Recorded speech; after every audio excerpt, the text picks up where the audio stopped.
pasahero ng mga bus, doble ingat po kayo sa iba't ibang modus. Sa Commonwealth Avenue dito sa Quezon City, na biktima ng mga umano'y miyembro ng Ipit Gang ang isang pasahero.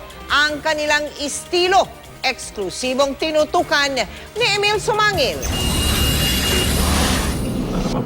Ito ang pampasaherong bus sa Commonwealth Avenue, Quezon City na binuntutan ng mobil ng Quezon City Police District. Pinara ito ng mga pulis matapos na may makapagsumbong na inakyat ito ng Ipit Gang, isang pangkat ng mga kilabot na mandurukot. Ayaw humarap sa kamera ng babaeng nadukutan pero ayon sa mga katabi niya sa upuan, sumabay sa agos ng tao sa estribo ang mga suspect, kaya ito disimulado. Hindi mo rin mapag-iisipan, sir, dahil git-gitan niya. Siyempre, hindi mo malalaman kung sino talaga eh. Dalawang lalaking pasahero ang inimbitahan ng QCPD. Bigla may sumunod sa akin na babae, "Kuya, cellphone ko."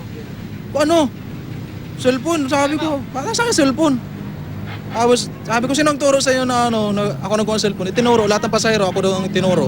Ayon sa mga nakakita, na alarma ang mga suspect nang marinig nilang pinagri-ring ng biktima ang dinukot niyang cellphone. Tumayo siya dito biglaan. Nung narinig niya na parang may tatawagan na yung cellphone, nakiusosyo na siya, tumayo na siya dire-diretso sa harap. Okay. Yun na po yung nangyaring nagka-usyusohan sila doon. Tapos nilaglag niya na yung cellphone siguro doon or something. Okay. Nilaglag daw ng suspect ang cellphone sa upuan. Paglingon ko ganyan, nakita ko yung mobile dito.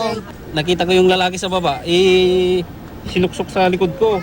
Sa harap ng mga pulis, itinanggi ng dalawang pasaherong inimbitahan na magkakilala sila.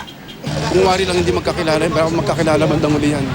Alerto tayo lagi. Saka sa sarili pa na kailangan proteksyon natin mga gamit. Yun na importante po. Emil Sumangil, nakatutok, 24 oras.